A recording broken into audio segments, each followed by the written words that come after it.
నర్సాపురం నుంచే తాను పోటీ చేస్తానంటూ రఘురామకృష్ణరాజు ప్రకటిస్తున్నారు. ఈలోగా వార్తలు వస్తున్నాయి. ఎన్డీఏ పార్టీల మధ్య చర్చలు జరుగుతున్నాయి.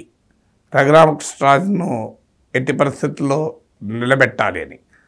అయితే ఈ వార్తల ప్రకారం ఎమ్మెల్యేగానా ఎంపీగా నా ఇంకా నిర్ణయం కాలేదు అని అంటున్నారు. ఈలోగా రఘురామకృష్ణరాజు మాత్రం మొదటి నుంచి అలవాటు ప్రకారం ఆయనకైనా అభ్యర్థిత్వాన్ని ప్రకటించుకుంటూ ఉంటారు. సో ఇప్పుడు మరోసారి ఆయన చెప్పాడు, నరసాపురం నుంచి బరిలో ఉంటాను అని, ఇండిపెండెంట్గానైనా ఉంటాను అని ఆయన ఇటీవల వ్యాఖ్యానించారు కూడా. సో నరసాపురం రఘురామకృష్ణరాజు ఎందుకు ఇంత చర్చనీయాంశమైంది? వాస్తవంగా రఘురామకృష్ణరాజు ఎంత బలమైన నాయకుడు, విన్నబిలిటీ, ఆ సీటు గెలుచుకోవడము, ఈ డైమెన్షన్ కన్నా కూడా రఘురామకృష్ణరాజు ఒక సింబల్గా మారిపోయాడు. అంటే ఒక పాపులర్ పర్సెప్షన్లో జగన్మోహన్ రెడ్డి పట్ల వ్యతిరేకతకు ఒక సింబల్గా మారాడు.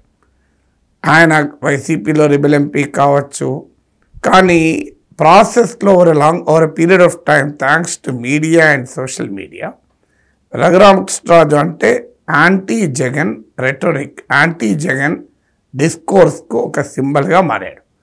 మరీ ముఖ్యంగా ఆయన వైసీపీలో రిబెల్ అయినప్పటి నుంచి జగన్ వ్యతిరేక, ఇంకా స్పష్టంగా చెప్పాలంటే తెలుగుదేశం అనుకూల మీడియా ఆయనకు విపరీతంగా ప్రచారాన్ని కల్పించింది.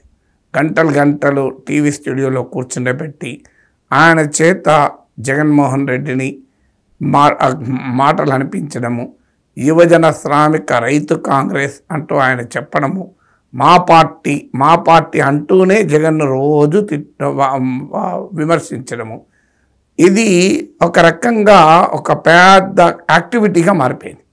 సో తెలుగుదేశం సోషల్ మీడియాలో, జగన్ వ్యతిరేక సోషల్ మీడియాలో ఉన్నవారు రఘురామకృష్ణరాజు వ్యాఖ్యల్ని జగన్ వ్యతిరేక ప్రాపగండాకు ఆయుధంగా వాడుకున్నారు. సో ఈ మీడియా, సోషల్ మీడియా సృష్టించిన ఫ్రెంజీ ఇవాళ ఆ కూటమికి రివర్స్లో తగులుతుంది. ఇప్పటిదాకా ఆయన జగన్మోహన్ రెడ్డిని వ్యతిరేకించాడు, వైసీపీలోనే ఎంపీ, వైసీపీలోనే రిబల్. అందువల్ల ఆయన విమర్శలు టీడీపీకి ఉపయోగపడ్డాయి, టీడీపీ నాయకత్వంలోని కూటమికి ఉపయోగపడ్డాయి.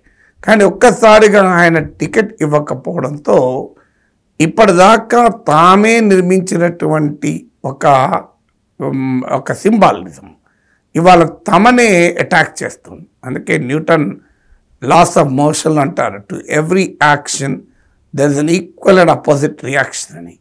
సో ఒక ఫ్రెంజీని, యాంటీ జగన్ ఫ్రెంజీకి సింబల్గా రఘురామకృష్ణరాజుని ఎప్పుడైతే క్రియేట్ చేశారో ఆయనకు టికెట్ డినై చేయడం అంతే పవర్ఫుల్గా రివర్స్న కూటమికి తగులుతోంది.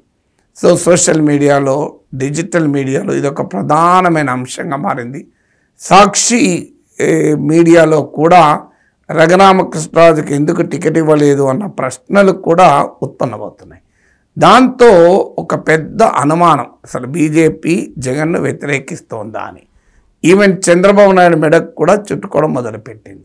రఘురామకృష్ణరాజు కూడా వివిధ మీడియా ఇంటర్వ్యూల్లో బీజేపీని జగన్ ఇన్ఫ్లుయెన్స్ చేశాడు అంటూ సోమవీర్రాజు గురించి మాట్లాడాడు. దాంతోపాటు చంద్రబాబు నాయుడుపై కూడా అనుమానాలు వ్యక్తం చేశాడు.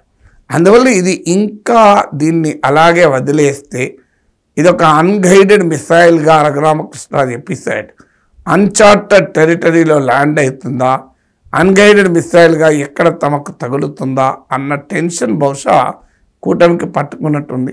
అందువల్ల ఆయనను ఎలాగైనా ఎక్కడి నుంచైనా పోటీ పెట్టి ఈ సింబాలిజాన్ని తమకు అనుకూలంగా ఉపయోగించుకోవాలి. యాంటీ జగన్ సింబాలిజం అట్లీస్ట్ అది తమకు నెగిటివ్గా తగలకుండా ఉండాలన్న ఆలోచన ఎన్డీఏ పక్షాలు చేస్తున్నట్లుగా కనిపిస్తున్నాయి.